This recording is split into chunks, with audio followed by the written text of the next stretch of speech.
সকলকে নমস্কাৰ জনাই মোৰ এটা নতুন ভিডিঅ'লৈ আপোনালোক সকলকে স্বাগতম জনাইছোঁ। আজি ভিডিঅ'টো এক্সেছ বাৰ্ছৰ বিষয়লৈ ভিডিঅ' হয় আৰু আজি ভিডিঅ'টো বনাইছোঁ কাৰণটো হ'ল আৰু যিসকল মোৰ পৰা ছেশ্যন ল'বলৈ আহে বা ছেশ্যন ল'ম বুলি ভাবিছে তেওঁলোকৰ কাৰণে মানে কি হ'ল মোৰ পৰা কিছুমানে এপইণ্টমেণ্ট নলৈ কিনে এনেই ফোন কৰি তেওঁলোকে গুচি আহে মোৰ ক্লিনিকত কাৰণ বিশেষকৈ মোৰ ক্লিনিকখন বিশেষকৈ সৰু হয় আৰু পুনৰ মই নতুনকৈ এখন ক্লিনিক মই ল'ম বুলি তেনেকৈ প্ৰস্তুত কৰিছোঁ।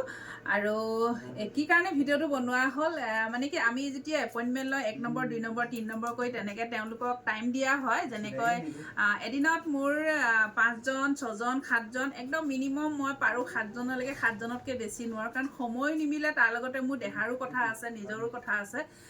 5জন বা 6জন হ'লে মই মিলাবলৈ সুবিধা হয়, মোৰ কাৰণে ভাল হয়। আৰু যেতিয়া তেওঁলোকে যেতিয়া সময়টো এপইণ্টমেণ্ট নলৈ কিনে আহে যিকেইজন নতুন ক্লাইণ্ট তেওঁলোকৰ কাৰণে বনোৱা হৈছে ভিডিঅ'টো। কিন্তু বিশেষকৈ মই ভিডিঅ'টো বনাই আপোনালোকক জনাব লৈছোঁ, আপোনালোকে বেয়া নাপাব। কিয়নো মই ক'ব লৈছোঁ চব মোৰ যাতে আপোনালোকে এপইণ্টমেণ্ট নোলোৱাকৈ যেতিয়া আপোনালোকে আহি যায় আৰু তেনেকৈ মই বেলেগক এপইণ্টমেণ্ট দিয়া থাকে, যেনেকৈ ধৰি লওক 2টা বজাত তেওঁলোকক মাতিছোঁ, তেওঁলোক 2টা বজাত আহি যায় আৰু তাৰপিছত আপোনালোকো 2টা বজাত আহি যায়, তেনেকৈ মানে অসুবিধা হয়। কাৰণ কি এজন ক্লাইণ্টক ছেশ্যন দিওঁতে মিনিমাম 1 ঘণ্টা 10-15 মিনিট 1 ঘণ্টা সময় লাগে আৰু কিছুমান ক্লাইণ্ট অলপ তেওঁলোকৰ অলপ বিশেষ হৈ থাকে, তেওঁলোকৰ পৰিস্থিতিটো, তেওঁলোকক হয়তো 1.5 ঘণ্টা বা 2 ঘণ্টা তেনেকুৱা লাগি যাব পাৰে। তো গতিকে আপোনালোকে তেনেকৈ ওপৰা-ওপৰিকৈ যদি আহি দিয়ে তেনেহ'লে আপোনালোকে ইমানখিনি সময় ৰৈ থাকিব লগা হয়। সেইবাবে আৰু ময়ো আপোনালোকক সুবিধা কৰি দিব পৰা নাই, আপোনালোকে খুব ধুনীয়াকৈ যাতে ফেনৰ তলত বা খুব ধুনীয়াকৈ যাতে কোনোবা এডোখৰ ভাল ঠাইত বহি থাকক, মই আপোনালোকক বহি থাকিবলৈ সুবিধাটো দিব পৰা নাই।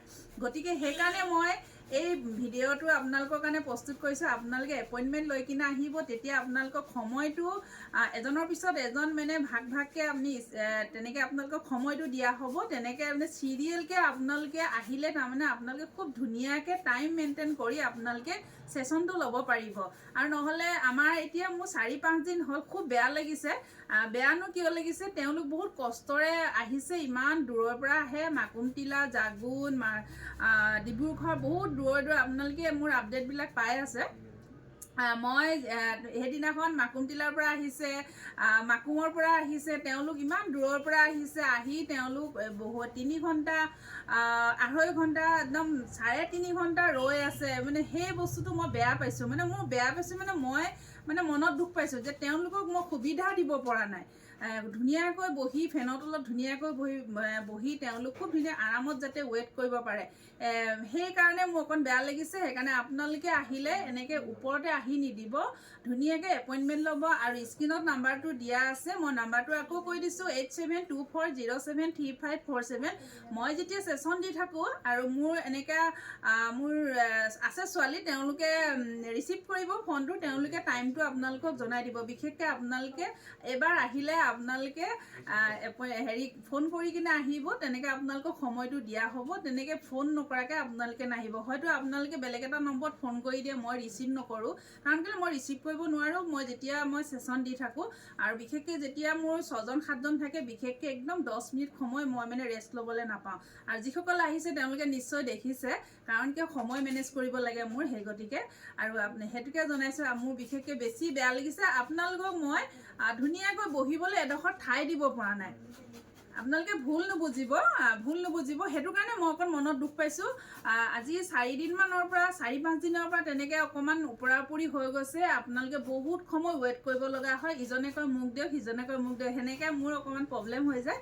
গতিকে আপোনালোকে আহিলে ফোন কৰি ধুনীয়াকৈ আপোনালোকে টাইম এটা লৈ তেনেকৈ আহিব আৰু আপোনালোকে আশীৰ্বাদ কৰিব, মই ধুনীয়াকৈ আপোনালোকক যাতে বহিবলৈ ফেনৰ তলত খুব ধুনীয়াকৈ একদম সুবিধাজনক মই কৰিব পাৰোঁ। কিন্তু আগলৈ কৰিবলৈ চেষ্টা কৰি আছোঁ।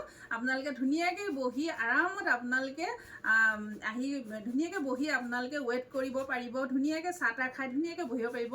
কাৰণ কিয় মোৰ যিখন এতিয়া বৰ্তমান ক্লিনিক, যিখন মই সেইখন সৰু, খুব বেছি মানুহ বহিব নোৱাৰে, সেইকাৰণে মোৰ অকণমান মনত দুখ লাগিছে। আপোনালোকে এইবাৰ পৰা আহিলে আপোনালোকে এপইণ্টমেণ্ট লৈ আহিব, তাকে জনাইছোঁ। আৰু যদি ভুল হৈছে ক্ষমা কৰিব আৰু আপোনালোকে আশীৰ্বাদ কৰিব যাতে মোক খুব ধুনীয়াকৈ কামবিলাক কৰিব পাৰোঁ। আৰু ভাল লাগিছে, কামবিলাক কৰি গৈছোঁ, খুব ধুনীয়া ফিডবেক পাইছোঁ। গতিকে আগলৈও তেনেকৈ খুব ধুনীয়া ধুনীয়া ৰাইজৰ পৰা মৰম আশীৰ্বাদ পাম বুলি আশা কৰিলোঁ। লগতে আপোনালোকৰ আশীৰ্বাদ আমাৰ চিৰকৃতজ্ঞ। আপোনালোকে সদায় আশীৰ্বাদ দিব লাগিব তেনেকৈ ভাল কাম কৰিবলৈ। আৰু খুব ধুনীয়া, খুব সোনকালে আপোনালোকৰ ওচৰত খুব ধুনীয়াকৈ মই এখন ধুনীয়া ক্লিনিক প্ৰস্তুত কৰিব গৈ আছোঁ। আপোনালোকে আশীৰ্বাদ কৰিব, তাকে জনালোঁ। ধন্যবাদ।